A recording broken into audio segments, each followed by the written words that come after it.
Në Lezhë, do zbresim pak më poshtë, atje na pret Brigilda Deda për të na raportuar për të dhënat më të fundit. Brigildën e kam në linjë. Po, Brigilda, të përshëndes.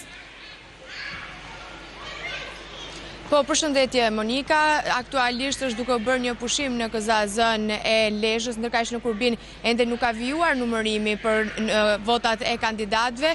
Deri më tani në qarkun e Lezhës janë numëruar gjithsej 109 nga 245 qendra votimi, ku në listat e hapura për Partinë Demokratike është duke kryesuar Gjingjoni me 4318 vota, ndjekur më pas nga Aleksandër Lala me 2817 vota.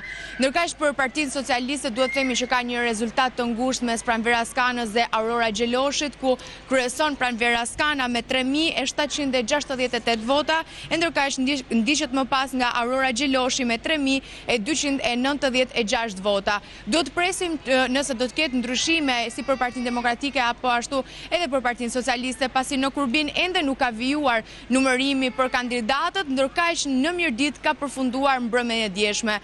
Po ashtu është edhe vota e diasporës, nëse e cila do t'jap vullën e fundit, nëse mandati 4 do qëndroj tek Partia Demokratike apo ky mandat do t'i kaloj Partisë Socialiste. Po Monika.